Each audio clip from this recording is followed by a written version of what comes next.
Welcome to FX Options University, recorded live at the International Securities Exchange, the world's largest equity options exchange. We have a question about the Aussie yen, if you want to sort of comment on that one also. It is a good proxy for carry. If I said it's not, then I misspoke. I apologize for that. But yeah, Aussie JPY, that's one that that's carry with beta. You're looking at the Japanese yen, which for so long was the funding currency when rates were low there. But as the U.S. dollars come down, really, if you have a choice to fund your carry trade with yen or fund your carry trade with dollars, all things being equal, the dollar is just a more liquid instrument out there. And so whether it be on the currency swap market or in general, the dollar just provides a more liquid base to fund that carry trade with. And in terms of the granularity of what the Fed's going to do versus what the BOJ is going to do, I think people are just more comfortable being short dollar and engaged in the Fed than they are engaged in the BOJ. Steve, I should do an option strategies for hedge funds webinar. Honestly, Andrew, I don't know that just option strategies. Period. A hedge fund is just a title. It's just a structure. We have this sort of perspective or viewpoint that like hedge funds are these amazing or this particular model, but they're not. It's just a structure that one operates and trades under. Typically, historically, what a hedge fund was 25 years ago has changed rather considerably to what it is today. But except, people now, hedge fund managers, maybe not in the last year, but there's a certain rock star status that comes with that.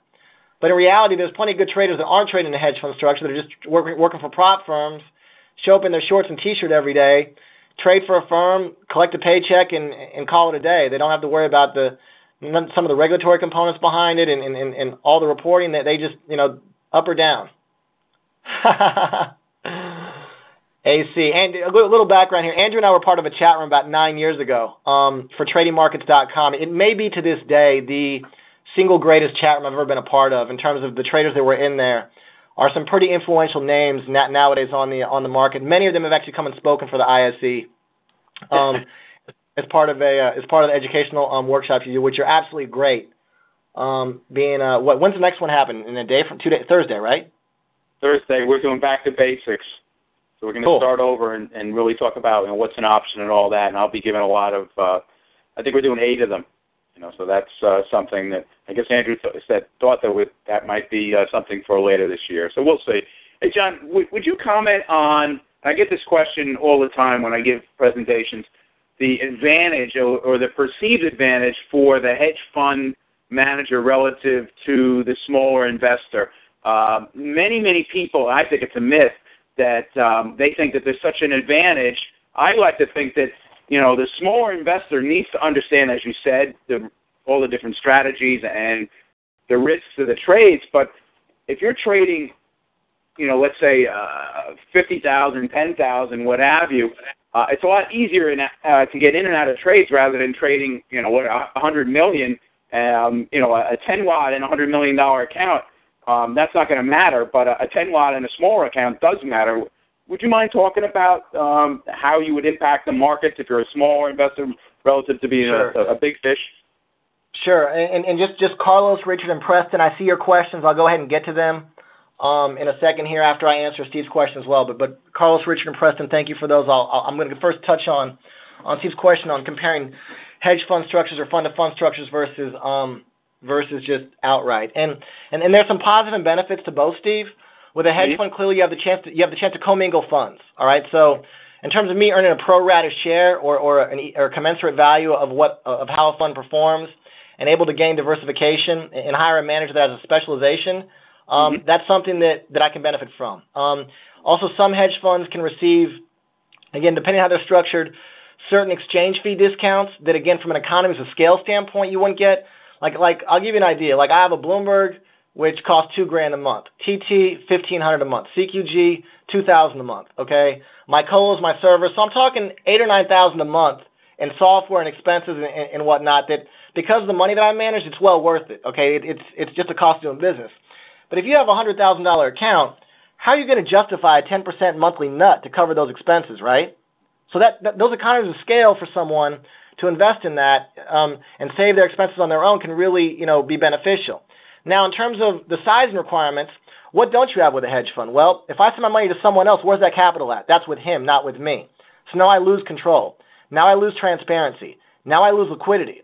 So really the best of both worlds is to actually, if you're an investor, if you want exposure to those strategies, is to trade in a structure that gives transparency to the investor, controls with the investor, and more like a separately managed account structure, but still lets you benefit from the economies of scale of having a fund. And so I think that's what we're ultimately seeing here, and what I'll talk about on Thursday at my workshop, as you can see from the information here, is the metamorphosis or the transformation taking place in the industry and the merge and evolution of those two subsets, i.e. a separately managed account or prop structure merging with a hedge fund structure to provide the best of both worlds. In terms of Carlos Silva asked, I've heard the expression volatility blow-off. Would you explain what that means? If so, explain. Tell you what it means to me. Naturally, there's a huge tick up in volatility, a huge explosion. You can see it happen like pre-big numbers like non-farm payroll. You see the big uptick in volatility before an earnings release. The earnings release comes out, implied vol just gets smashed, or what we call a volacost. And so that's often where you hear big volatility blow-off, or it's typically marked with market bottoms or a higher volatility environment. There's a volatility blow-off like on the downside. Volatility making new highs in the VIX is a much different sentiment or dynamic than than the VIX making new lows. So the volatility blow-off really refers to markets that see a big crash or see a huge uptick in volatility and then begins to dampen. In terms of what's a good vehicle to go short volatility on the dollar, I noticed the options on the EUI are very thinly traded. Like we just talked about, the EUI is definitely a product to get in there. Work an offer. You don't know how thinly traded the market is until a price gets hit. So I would say go in there, cut the bids. There's other vehicles out there as well. If you want to go short volatility on the EUI, maybe look for the YUK as well. Hopefully that helps you, Richard. Preston, know where you're going with that. Okay. Also for the euro as well, you can try the EUU. So give the EUU a call as well, Richard, or a try as well, Richard. Just remember that as well. Preston, in terms of what currency will be called the funny currency, it's possible. With all things being equal, with the yen and the dollar being, both at a quarter point or both basically at zero, the dollar is the funny currency. I think that like we saw from the non-farm payroll data on December 3rd, that dynamic, changed considerably, or at least began to change to the point that, in the last month we've definitely seen a pullback in gold, a pullback in the euro. Not quite so sharp in Aussie, just because I think that the positive carry in Aussie helped mitigate some of that drawdown there. But nonetheless, though, I think the yen becomes the natural funding currency. And again, let's just see what happens with the British pound. Let's see what happens with the Canadian dollar. Let's see how the Bank of Canada acts, how the Bank of England acts. It may be a combination thereof, Preston. And what you end up with is a trade maybe like short Canadian dollar, long Russian ruble. Where you're going from high to low, maybe short CAD long Aussie, short Euro long Aussie. Thank you for participating in this week's session. Please join us again next week. Get trading ideas, exchange rates, webinars, news, and commentary. Visit www.fxoptions.com.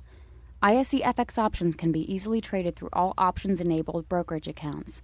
These exchange-listed securities are cash-settled in U.S. dollars and have a European-style exercise.